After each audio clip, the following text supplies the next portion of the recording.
Good morning and welcome back to Denise Diaries. This morning it is April 16th, I believe. April 16th, 2023. And I'm on my way to work.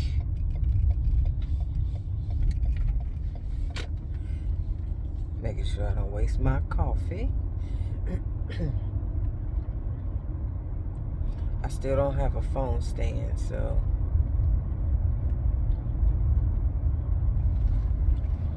I gotta figure this out.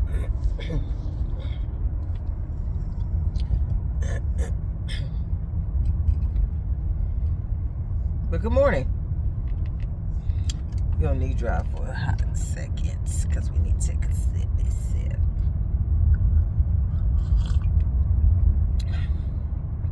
Ooh, that's some good coffee. I love it when I make a good cup of coffee. Whew, nothing like a good cup of coffee in the morning. So what is on my mind this morning?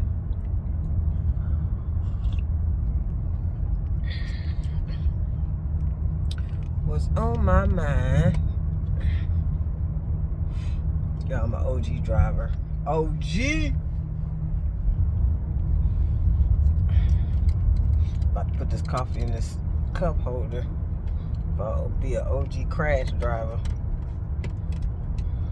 Okay. It's hot. I don't really want the AC blowing in my face. So I open the sunroof.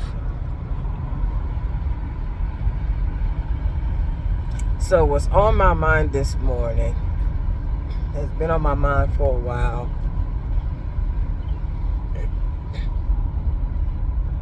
Just really thinking about relationships.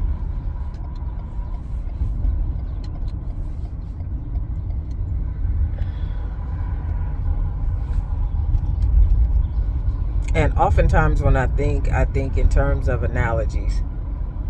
So it's like I picture something in my head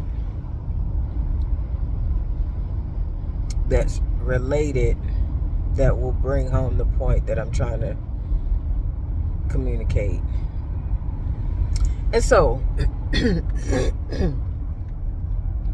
just thinking about when a relationship is broken, or when someone gets you to the point where how you feel about them changes.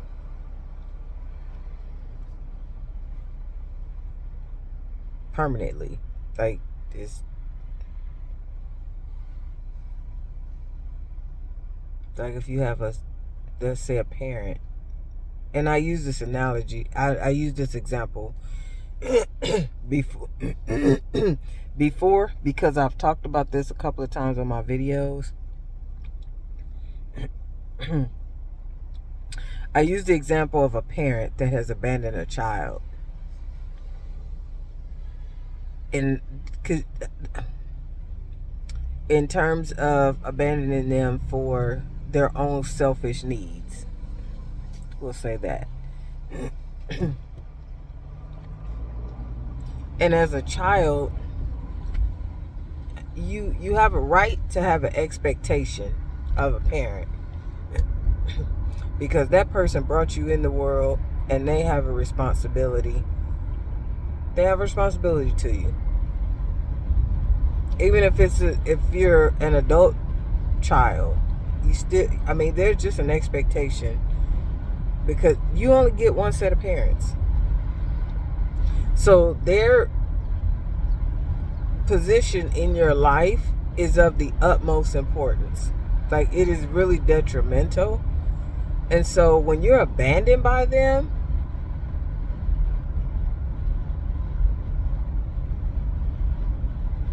and you're crying out and you're begging them, at some point, so this is my thought, because I've thought about, I think about that,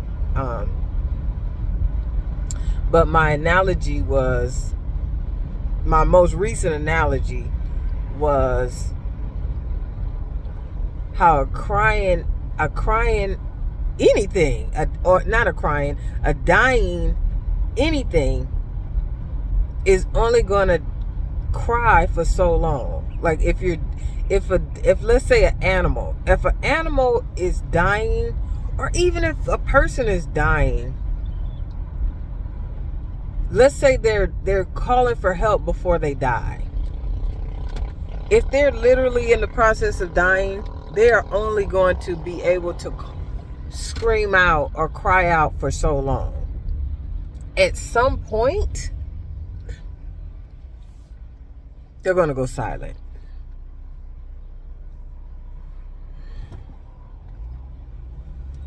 And I think sometimes that happens to us, but we're not physically dead.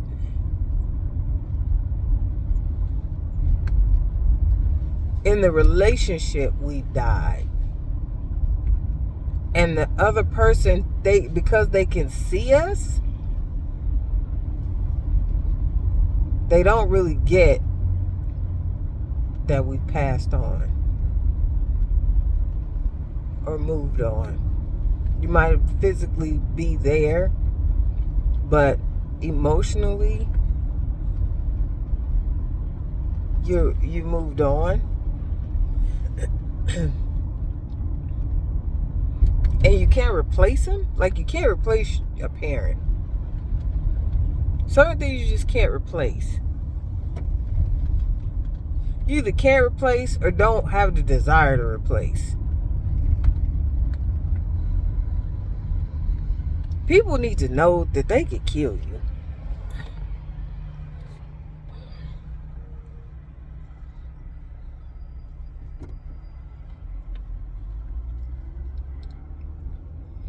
You can physically be there and be just as dead in that particular situation. And that's what I was thinking about. Oh my God, I hit a bump. And I do not want no more coffee spilled in my car. I had to go back in the house and get my wipes. So I took them out the car because I spilled coffee. Of course, as soon as you take the wipes out the car, you spill the coffee, right? Yep, right. I went back in there and got them wipes. I ain't got time.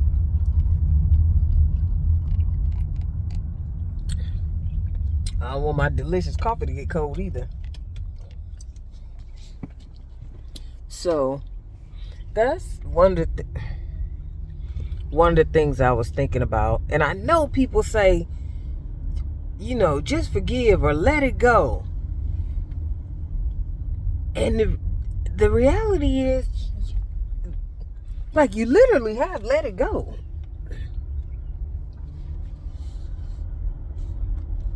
You literally have, like, let it go.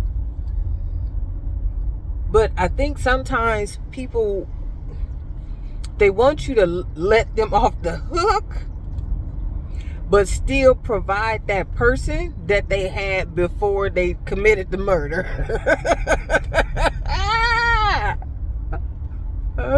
Or I should say, they want you to let them off the hook, but they still want the person that they had before they committed their, what's the word I'm gonna use?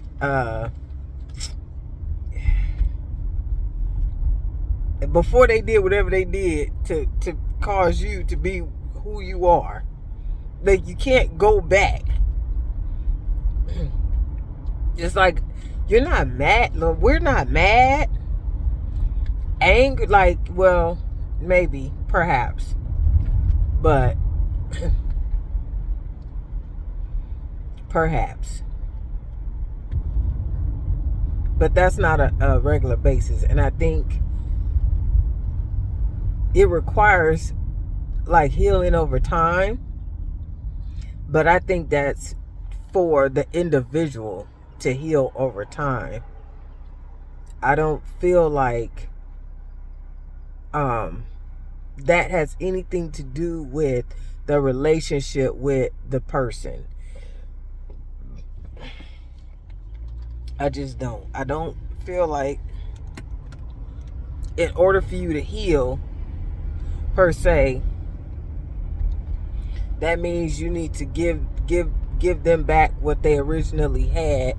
It's like you can't bring back the original. Like, you just can't bring back the original. And a lot of times people who hurt you want you, and I like to use a word that's more than hurt, because a hurt you can recover faster. But when somebody just kill you, like kill your spirit, kill the spirit that you had towards them, when they do that, that's different. That's different. That's different. And I feel like you can't get the original back. You can't get the original back. I wish people would understand why it's important to really be careful when you're dealing with people in relationships, because it may not be your intent to do that. That may not be your intent.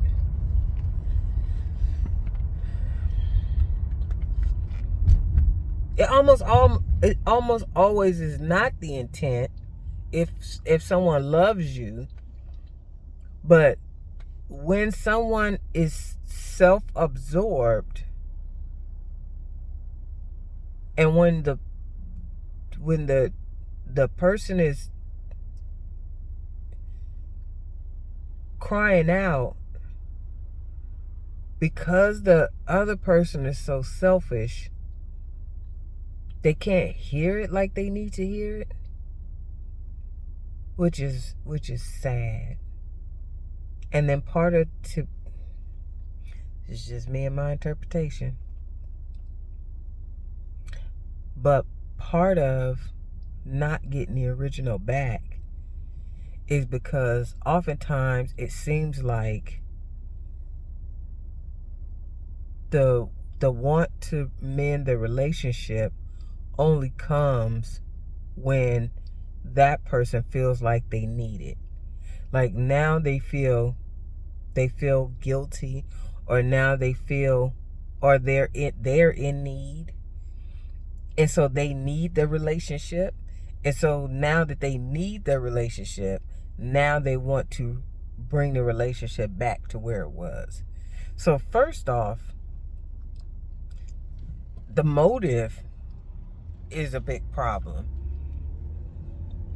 which is another reason why you're not gonna get it back.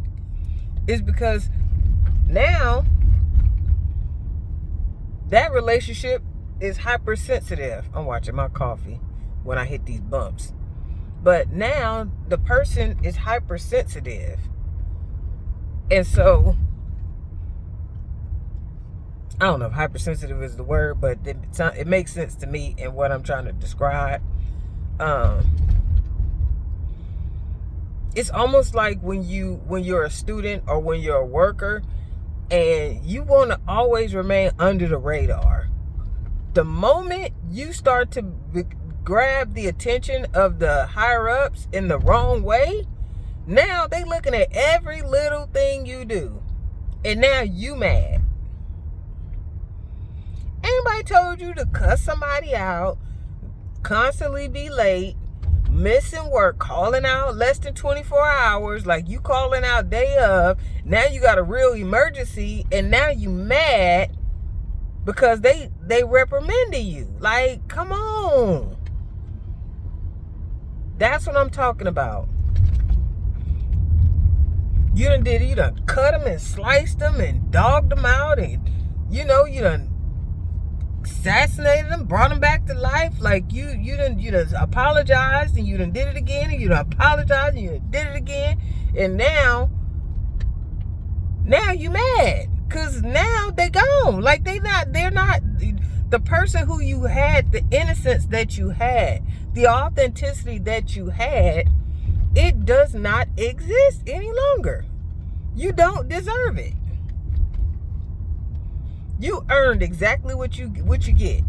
Whatever you have, look around you. You earned it. That's just how I feel. Just my thoughts. Now, switching gears. Yesterday, I went to the beauty supply to get hair to finish doing my daughter's hair. She liked those, the faux locks down your back, like way down almost to your butt. Some girls I've seen, them locks down to their ankles, which is ridiculous if you ask me. But my teenager wants to be in that trend, which that's fine with me. She's a teenager. Like, okay, let's do it. So anyway, I see a mom at the beauty supply. Now, yesterday, Danielle wasn't with me. She was at home, still in her pajamas. So I was by myself trying to get the rest of the hair. Well, I initially bought the hair, crocheted it in, and then it looked okay, but it was like, So we decided to take it all out and do them individual. So I needed to get some extra hair so that I could wrap it around and make it look like locks for real. More of a natural look. So I was getting the extra hair for that yesterday, and I got shea butter all on my eyelids. So I see a mom in there with her daughter. Her daughter was 13, and her daughter wanted the locks. All the kids is wearing the locks, and she was like, I don't really like this. That's too long. And she started going off on a tangent about how, before she went on a tangent, I could tell she was just reluctant to buy the hair. And I was like, I pointed to the hair. I said, my daughter got the same hair, same stuff. I said, that's what these kids is doing now. And she was like, yeah, but I think that's too long. I was like, yeah, I think it's too long too. I was like, but that's what they doing now, so whatever. I was like, and then I just explained to her how, I had to come back and get the hair, or redoing her hair. And she was like, well, I was telling my daughter that her attitude need to match her hair, and she was alluding to the little girl wasn't mature enough to have the long hair. I was like, what the hell that got to do with the hair? So I just was talking to her, and I was like, girl, look, my daughter 14. At 15, I was pregnant, okay? If the least my daughter wanted some long braids, girl, listen, live your best life. I said, I do not even, I said, yes, I don't particularly like them, but that's what the kids are wearing now. So I'm okay with it. I said, if that's what my daughter feel like she want right now, I'll get it for her, and I'll make her look the best I can with the locks. I said, and then, you know what? See, I didn't used to have road rage, but I promise y'all, some of these people will make you want to.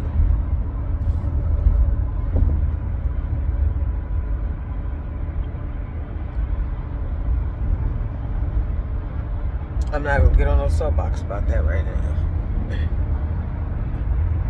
It's just that I really had to get over because the freeway was ending. And instead of her, she could have got over. Like, she had room to get over. Or she had room to slow down and let me get over. She did neither one.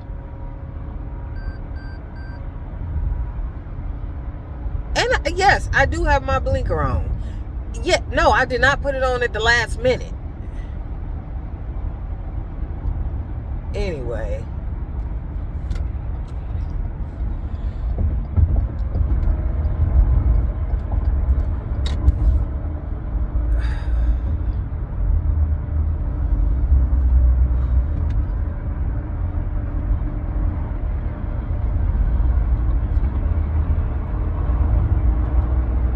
Traffic will make you lose your whole train of thought.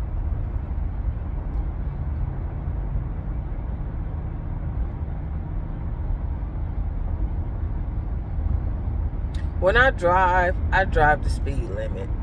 I am not a fast driver. I drive the speed limit, and I try my best to like scan my mirrors. Pay attention to the traffic. Actually, paying attention to traffic. Let me get my butt over. And I know everybody don't. People be distracted. People's minds be somewhere else. You don't know what somebody is going through. Yada, yada, yada. But that stuff, it happens so freaking much. It's like everybody going through something all the time. No. People just selfish. Just like I was talking about this morning. People are just selfish. And I'm sick of it. Anyway, the lady was saying how she was saying that she was alluding to she didn't feel like her daughter was mature enough for the long hair. And I basically gave her the analogy of, well, it really wasn't an analogy, it was the truth. Look, my daughter is 14. At 15, I was like about to be a mom. So, baby, if the most you want is some long braids, let's get it. I told her, like basically, so what? Like, look, it's a hairdo. Like, it is not that serious. It's a hairdo, okay? Oh, that's what I was talking about. And I was basically saying to her, let your daughter decide, because not just kids, adults want to fit in too. Well, like, we be acting like kids is the only ones want to fit in. We do the same doggone thing. If we see something we like, or we see a trend, basically, we see something like everybody is doing, you can say what you want to say, but you will probably try it out, depending upon what it is. And then you decide if that's something you like or if that's something you don't like. We can even use cars as an example on a higher scale for adults. If you start hearing, let's say you got 5 friends and 3 of your friends have a Lexus, and 2 of your friends have a Mercedes, and you have a Honda Accord or a Corolla, and they are talking all about how they like their luxury car, and it's time for you to buy another car, you might be looking at the luxury cars. You might start looking at luxury cars. That's that's how we do, okay? So for your kid, they just want to fit in. They're trying to figure out who they are. Some of us are in our 50s, we still trying to figure out who we are. And I feel like a lot of times we are 50 trying to figure out who we are. It's because our parents wouldn't let us be who we were. When we was like, they wanted to control who we were.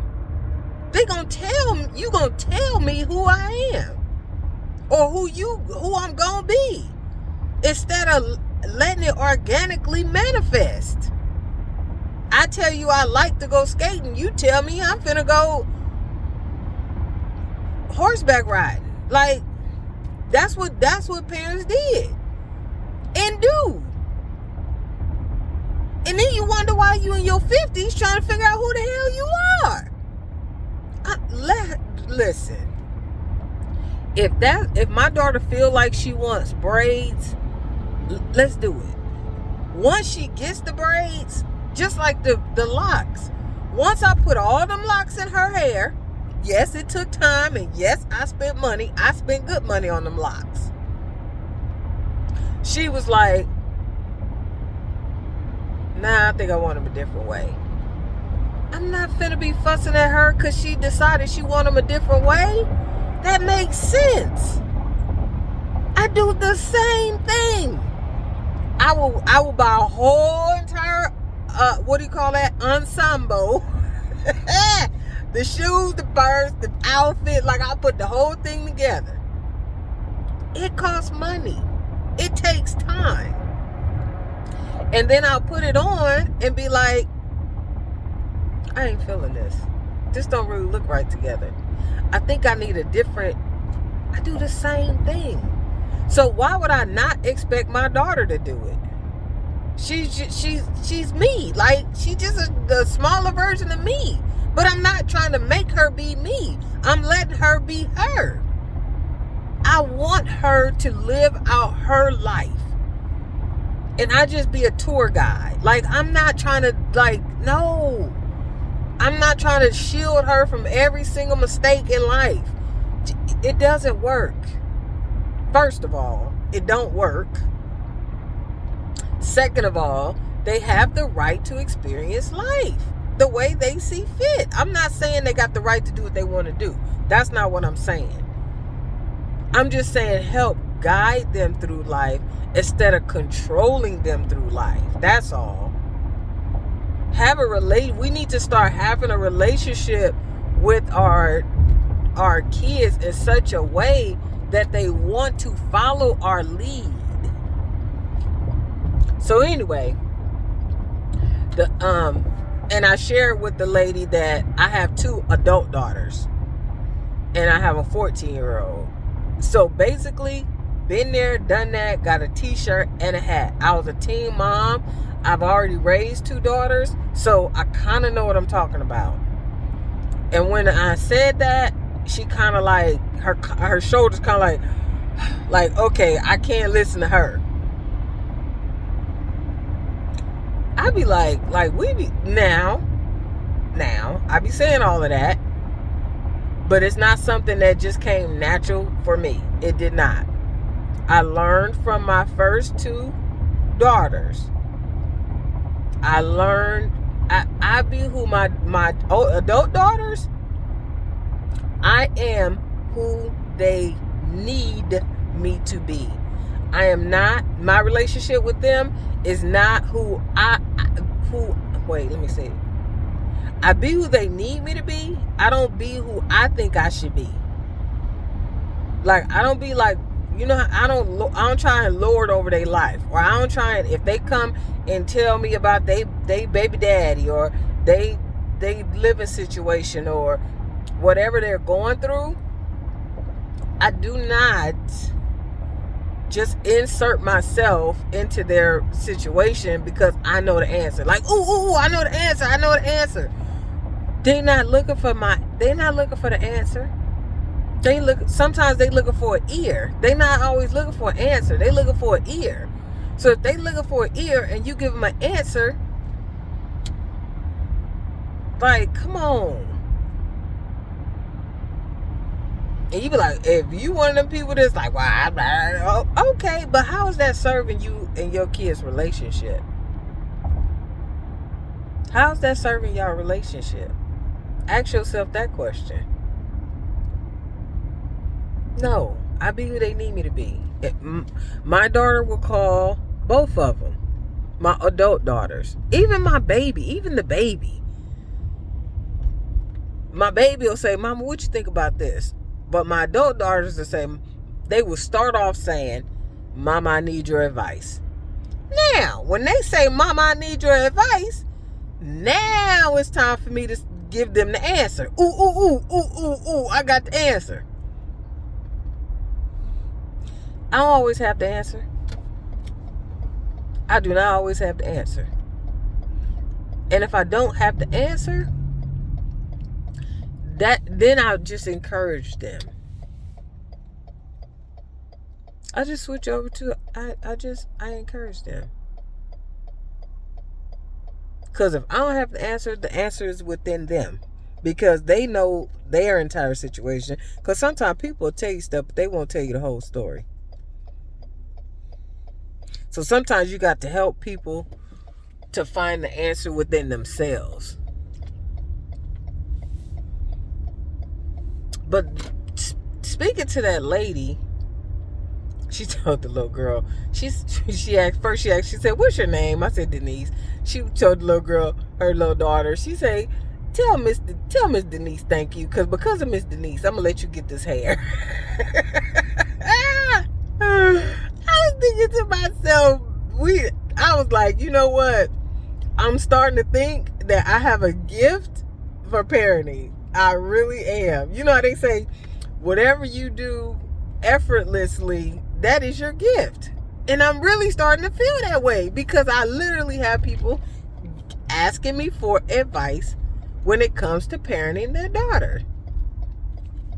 And it's usually a teenage daughter. And I typically give them good advice because I get positive feedback. I'm like, you know what? That might be a thing. That might be a thing. Oh, but going back to when I was talking about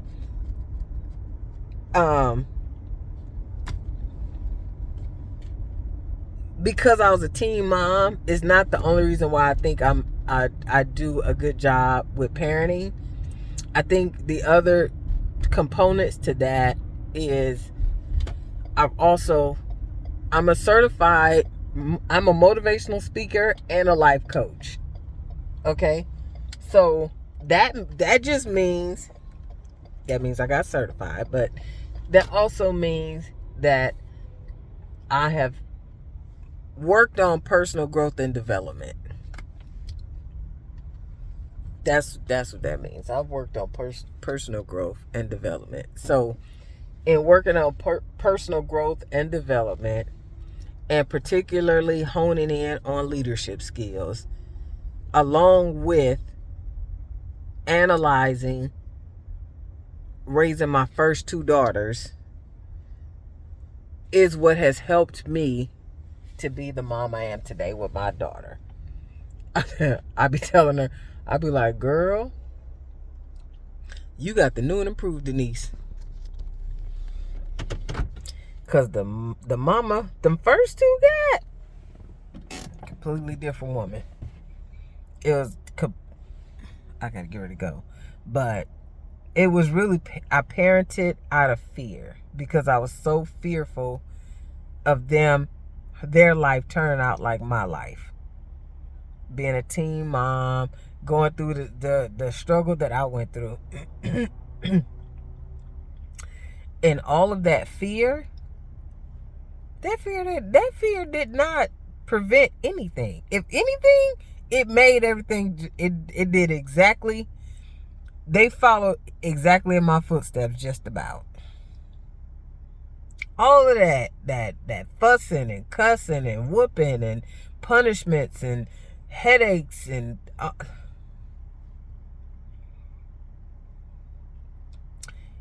the only effective thing that did was it did cause my daughters to respect me. Now they have the utmost respect for me because they know I do not play the radio. That is the only thing that it has done. I mean, I'm sure it's done other things. My point in saying that is I have learned how to enjoy the journey as opposed to being so consumed with, I gotta get it right. I don't want to mess it up. Because I think a lot of times we be like, I gotta get it right. I don't want to mess it up. I don't want these kids' life to turn out like mine. I want them to be better than me. I want them to be okay. All that's fine and good. It's fine and good. But if it don't happen, then you are just so terribly disappointed. And in turn, like that, it creates a strain on the relationship. How about you just accept your child for who they are, period? How about that? How about we just take the journey together? How about that? We just take this journey together. You do your part as a parent. And like, it's not like, if we don't have a handbook, it is no handbook nowhere other than the Bible. Other than that, there's no handbook. And everybody's different. So you basically do the best you can and hope it well. And so since that's the case, just enjoy it. That's the thing. Just enjoy it. Your kid cutting up, acting crazy, it's probably your fault.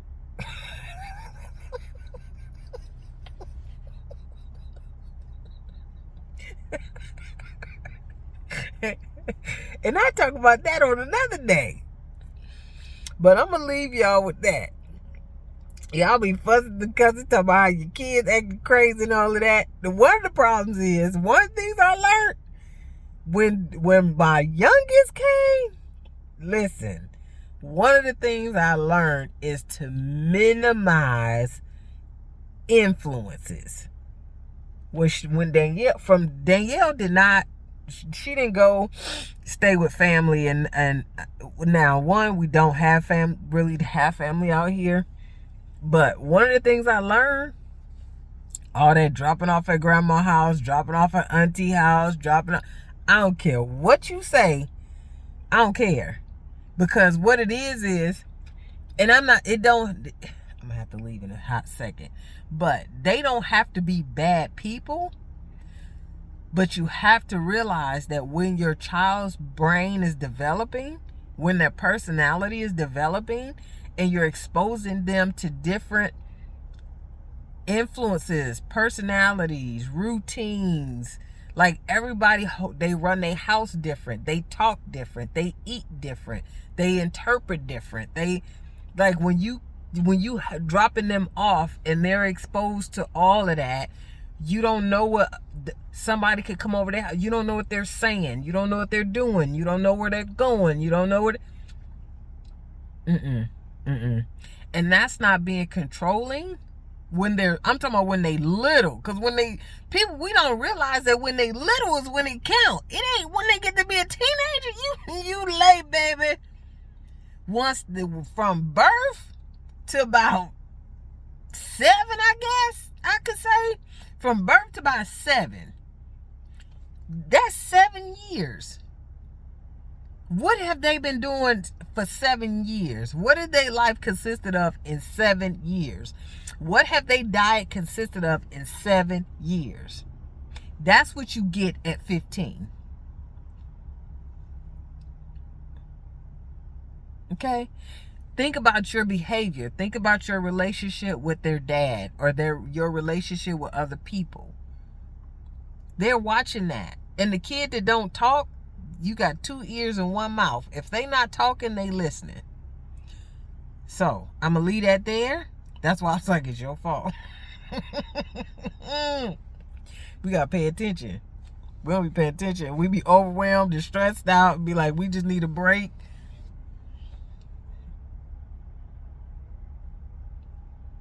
Okay. But I love y'all. Until next time, have a great day.